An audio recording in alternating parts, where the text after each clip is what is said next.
Oi gente, hoje eu vou falar sobre Origem e o lançamento do Dan Brown. Eu estava muito ansiosa para ler esse livro porque eu sempre gostei bastante do Dan Brown, sempre gostei muito dos livros dele, com exceção de Fortaleza Digital, que foi acho que dos que eu menos gostei, mas eu confesso que eu ainda não tinha me cansado da fórmula das histórias dele. Isso até ler este livro, que eu achei que é o 7º livro dele, né? E eu achei um livro bastante cansativo e difícil de acabar. Mas vamos à sinopse dele. Então, o professor e simbologista Robert Langdon vai obviamente voltar para tentar salvar o mundo e dessa vez ele vai ter como cenário alguns lugares maravilhosos na Espanha. Essa origem do título aqui é um dos temas que um dos personagens aborda, que chama-se Edmund Kirsch. Ele é um futurólogo, né? Eles chamam futurólogo, mas na verdade ele é um gênio da computação e ele é um cara assim, bastante despojado, visionário, bilionário, bastante irônico e de certa forma ele me lembrou muito o Steve Jobs.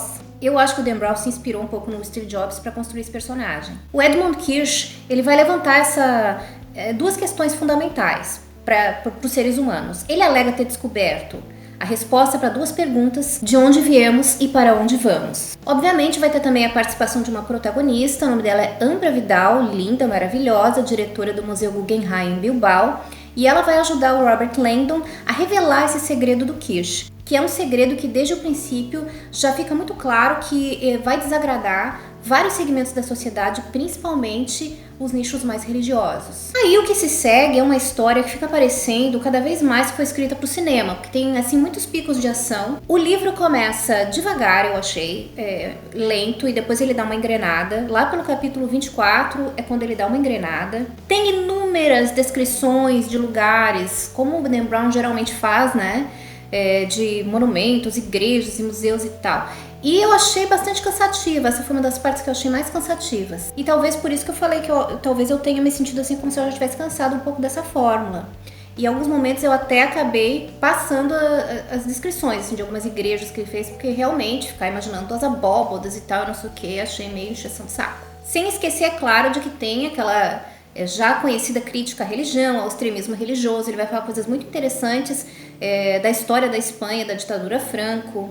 E assim, tem trechos que a gente consegue se identificar com coisas que estão acontecendo hoje em dia, né? Então, são coisas interessantes. Mas eu acho que essa questão da religião aí meio que se tornou uma muleta pro Dan Brown, que, né, ele acaba usando isso de uma maneira, assim, bem constante em todos os livros dele. O Dan Brown continua conseguindo contar uma boa história, não quero tirar nenhum mérito dele. Inclusive, a gente lê esse livro muito parecido com os outros livros dele, a gente meio que devora a história, mas tem momentos que são bem cansativos, que ele dá uma exagerada na explicação ali da histórica, dá uma exagerada na explicação física também, isso acaba cansando um pouco o leitor. Eu, assim, na minha opinião, me cansou um pouco. Mas o Dan Brown, ele é um cara que vai ser sempre cobrado por isso, né? Pela fórmula que ele popularizou de usar histórias, ou melhor, de criar tramas que tenham esse aspecto histórico e tenham esse aspecto que polemize com a religião, né? E a gente não pode esquecer que ele é um cara que vendeu 200 milhões de cópias dos livros dele no mundo, né? Tem vários filmes já adaptados e os livros foram traduzidos para 56 idiomas, então obviamente ele vai ser cobrado. Eu não posso deixar de dizer que eu tive poucas surpresas com essa história, esperava mais, mas eu acho que na verdade eu tive só uma grande revelação.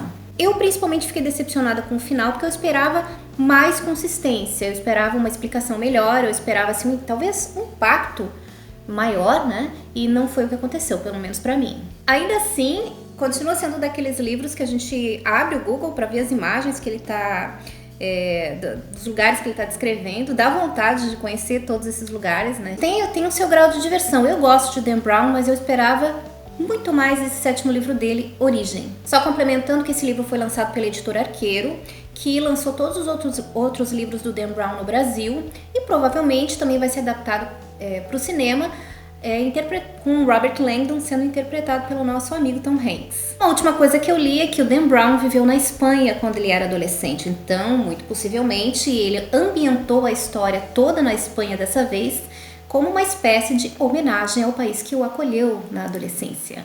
É isso, espero que vocês tenham gostado. Deixa a sua opinião aí sobre o que você achou do livro, se você já leu, sem spoilers, por favor. E a gente vai ficar por aqui. Eu vejo vocês no próximo livro. Tchau!